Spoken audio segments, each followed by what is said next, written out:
Hey guys, this is Chris from DSX Machina, and as you guys know, I've recently departed from the Dice Tower, and I had a couple dozen reviews up, and for the time being, I'm hoping at least they're going to remain up there. If they ever do go down, I will eventually repost them to this channel. I prefer to have them on the Dice Tower. That's where they're getting most of their hits. I'm not going to see much additional traffic by moving them onto my own channel. So I figured it'd be kind of a cool thing to kind of comment on some of these old reviews and how I adapted my review style and a few comments about the preparation and how I did the review. I'm going to start with the older ones and then move up forward. This is the first part of a series. Eventually I will do additional ones. So let's just get right to it. Pandemic Iberia was the first game I reviewed. I don't know why I chose that one first, because I was not a huge fan of the game. It wasn't a very good choice, I thought, because the game wasn't very good, and I didn't think going with a negative review would have been the best place to start. But I had a lot to say about Pandemic because I feel Pandemic is probably one of the most overhyped games. It's not a bad game; it's a good game. I just find it's a little overhyped. I was already pre-scripting. I was pre-scripting from the get-go. The idea of the mobile camera was also something that happened from the beginning. Table with the tablecloth, that like all of my first reviews, I think the first 6 or 7 months had it on a square table with this red background. And at this point here, I mentioned the fact that I had 90 games. That was 2 years ago, a little over 2 years ago. I had 90 games in my collection. I had gone from 6 to 90 games in about 6 months. I now have close to 300, and I have a lot more experience. Going back to it now, would I change anything? Well, I don't think I would review a Pandemic game. There's a lot of loyalty around Pandemic, and I don't think I would have opened up with this one. I also felt that I should be reviewing, as a game creator myself, I think I should move towards the games I like rather than the games I don't like. Also, I think at 9 minutes, this is my shortest review I ever did because all my additional reviews, I don't think I ever did a review under 10 minutes at that point. And like I said, one of the reasons why I left for the Dice Tower was because my videos were too long. The administration, well, Tom, wants his videos quick and concise, really fast, just because they are definitely a quantity uh, product. Like they put out 4 or 5 videos every single day, compared to Shut Up and Sit Down, which puts out one video a week. And that's because Shut Up and Sit Down each video has their own intrinsic value. You can watch them based on of the channel and not because of the game. Where in Dice Tower, a lot of people will not watch a review on a game unless it's a game that they know about. So that's the big difference. Dice Tower goes to the shotgun approach, and as a result, they want their reviews to be as quick as possible and not go over, say, 15 minutes. Okay, so Planet Steam, that was my second review. I find it really odd that I went from Iberia to Planet Steam because it's another obscure game. The humor started to pop up around this point. The cutting was definitely more dominant. I still, I think I gave away Planet Steam. I think I don't have it anymore. And the reason why I don't have it anymore is that my fiance Nicole does not like supply and demand economic centered games. And the vast majority of Planet Steam is a supply and demand economic engine. This one is 10 minutes, so it's a little bit longer than the previous one. I think they just get longer after this. Unlike my previous review and the review I would do after, which is Star Trek 5-Year Mission, Planet Steam was received very positively, which was really interesting because I felt that I was actually developing a niche audience. And I felt that what I should do is start reviewing games that the Dice Tower has never reviewed. So I started going through my collection. I felt like a dozen games that Dice Tower had never reviewed. And I started reviewing them, only to my surprise that no one would watch those videos. So I don't know why Planet Steam kind of took off, and it's still one of the most, it's the most popular video from that first year of mine. The other thing about this one is that I never got any negative comments, which I thought was very unusual. Only 6 downloads, which might actually be a record. I don't think no, I think I have another one that has fewer downloads, but ever since then, my downloads were always getting higher. I think it's because for every new fan I would get, I would also gain more haters, and that just kept on going. So I think proportionally, my downvotes would just get higher and higher. That was never a point that Tom brought up when we were talking about he always loved my quality. He knew about my audience. That had nothing to do with it. So the way I usually do these is that I generally write the entire script beforehand. Then I use those as notes. to record the relevant video. I got a lot better. Sometimes I would record ambient stuff and then use the script to pick up the specific shots I used.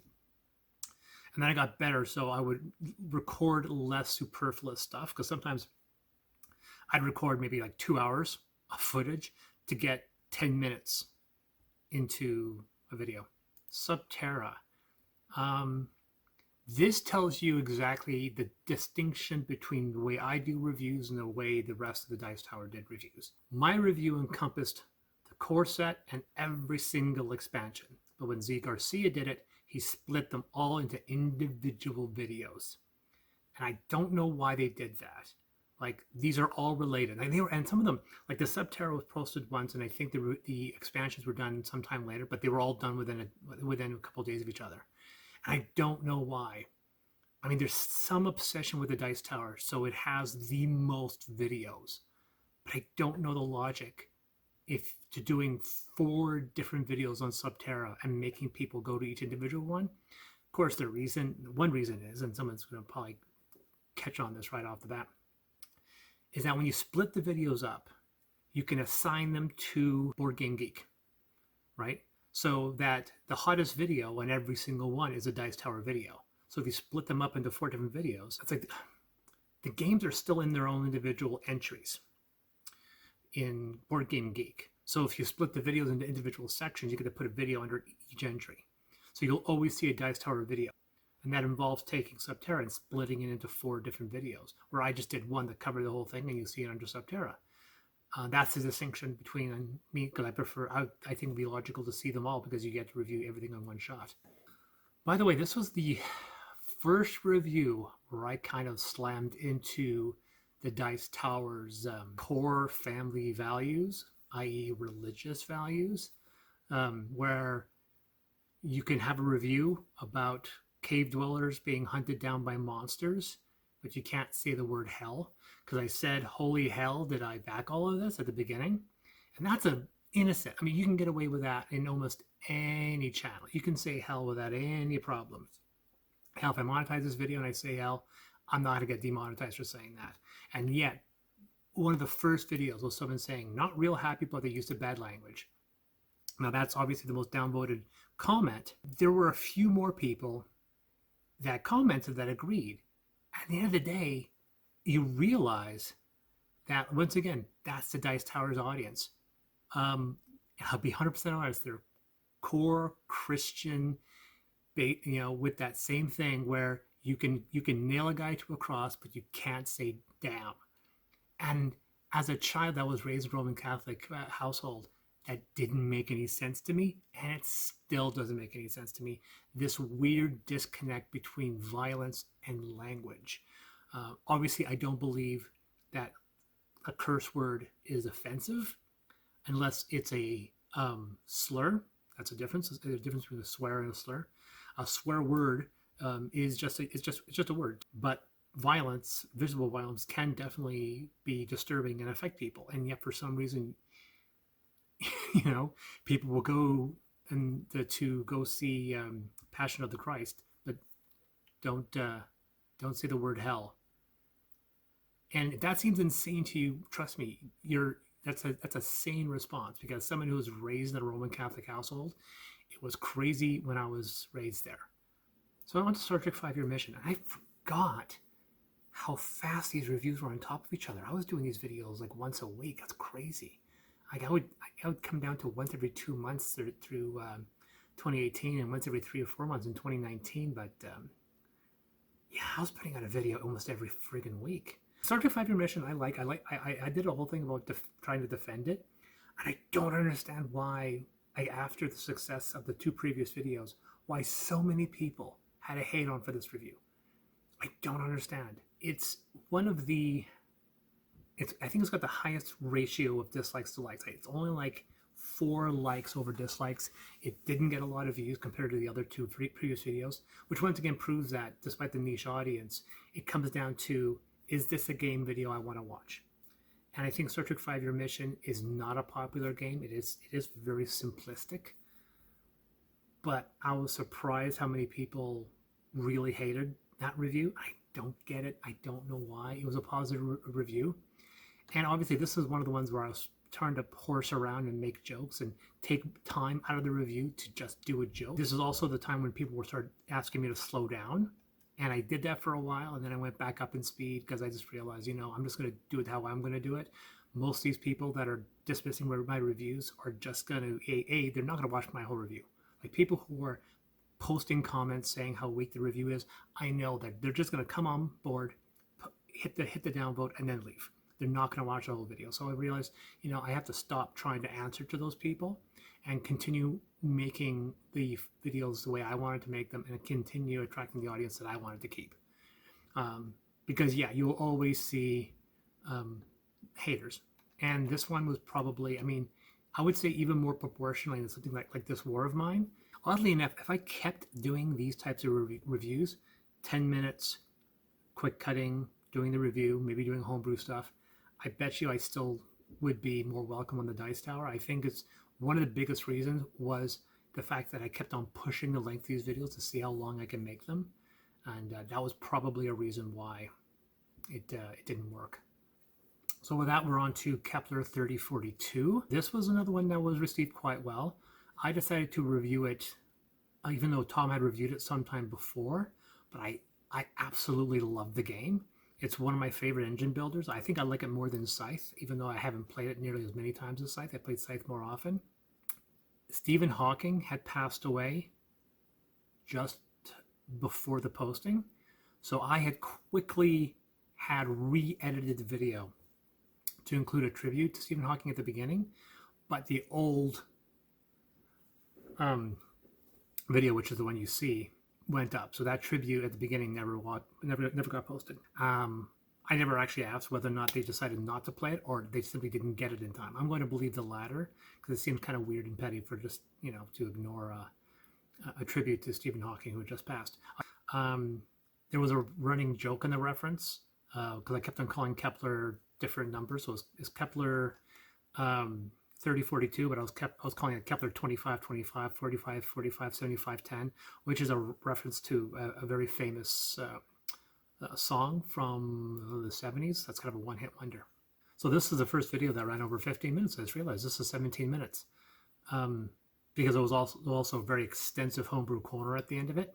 I was still doing crossfades in this one, by the way, and I stopped doing that. So on to Alien Frontiers, and this is one of the first ones where we changed the introduction. This is also one with a lot of fast cutting. The first time you see Nicole in the video, you see a photo of her. I would try to get her more into videos, but she started to really dislike it, so she kind of went away. Alien Frontiers still is one of my all-time favorite games, bar none. Probably top 10, easy. Probably even top 5. I also helps that I've never lost, but that's beside the point. And when people were comparing it to Kingsburg, it is so much better than Kingsburg. I own Kingsburg now. I didn't own Kingsburg. I hadn't played Kingsburg when I played Alien Frontiers. I played Kingsburg later. It is not even close to being as good. Alien Frontiers, you can do something on every single turn. In Kingsburg, you can get screwed on a turn based off your die roll. Alien Frontiers, no one ever gets screwed. You always can do something. Okay. I'm going to bring up Mission Red Planet, and I've had more arguments about this with people than anybody else. I effing hate Mission Red Planet now, and I will tell you right now why. Obviously, with my fiance, we don't like heavy interaction games. Mission Red Planet is a simultaneous action selection game, but it's one where, by pure chance, especially in the early rounds, you cannot know what someone else is playing, and so pure randomness, you can get screwed on a turn. And if you get screwed on a turn on a 10-round game, you may never catch up. One simple random mistake can screw your point systems for the entirety of the game. And when I've been screwed once or twice on a 10-round game, I have never won that game. It's got so much it's one of the meanest games ever. It's got one of the most vicious take that elements out there, because usually a take that is like, I'm going to hamper your movements, but in Mission Red Planet, I'm like, I am literally preventing you from doing anything on a turn on a game with only 10 turns. So it gets ridiculously mean. And for some reason, my fiance still likes it.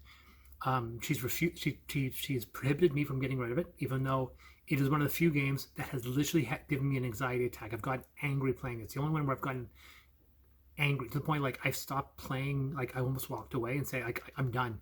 And I've literally said I refuse to play this game. I refuse. So if they whip it out, I will step away, which means like it doesn't get pulled out of parties. So if she wants to do it, then she knows she's playing out a game, and I'm gonna leave the room because I won't watch. I'll watch the game, but I will absolutely never get dragged into a Mission Red Planet game again.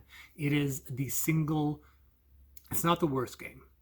There's a game called Asshole. That's the worst game. And then it got re-released as The Great Down Moody, and I had an anxiety attack playing that game. It's one of the worst design games ever made. Mission Red Planet is better than that, but not much. I've actually had people say they question my ability to be a game reviewer on the basis of the fact that I don't like Mission Red Planet. That person got shouted down, but that's a staple that some people really take an issue if you criticize a game that they love. I mean, Monopoly is one of the most successful, is not the most successful board game of all time, and it's in like the bottom 50 of Board Game Geek of like 10,000 games. So every modern board game player absolutely despises that game. Oh yeah, the Total Recall reference. That was one of my first really big cutaway jokes. But yeah, I can't. Okay, on to Lost Legends. Lost Legends is not a good game. We only played it about 3 or 4 times, and I pushed it out of my collection because you have to homebrew it. And we went into details in the video, so watch the video if you want to know the history of that.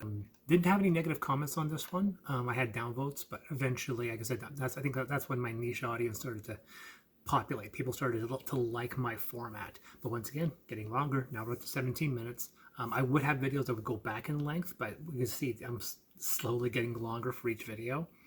I didn't piss anyone off until I got into 30 minutes, and then people started going, a 30-minute video, oh my god. And I'm like, obviously you have a low attention span. I started to really hate the fact that you can see the shadow of the camera with the overhead lights. With later videos, I try to find a way to ignore that shadow, but for here at this point in time, I didn't bother, so you can see the shadow. The other problem obviously is some games have a lot of glare, and I started trying to find ways to play with that glare to get rid of it. And some of the later videos solved it in a very bad way, so it ended up being worse. This is also the first time I directly referenced Tom Vassell. He would pop up a couple more times, like in my Nemesis review, but this was the first time I literally referenced him by name. The idea of mispronouncing his name was a nod to Ego Raptor that did it in a Mass Effect 3 video. So if anyone thinks I ripped Ego Raptor, I totally ripped off Ego Raptor. I feel like Tom probably wouldn't have liked me using a Simpsons character to represent him, but I thought it was fun. He didn't say anything. He didn't say anything at all, but I thought it was cute.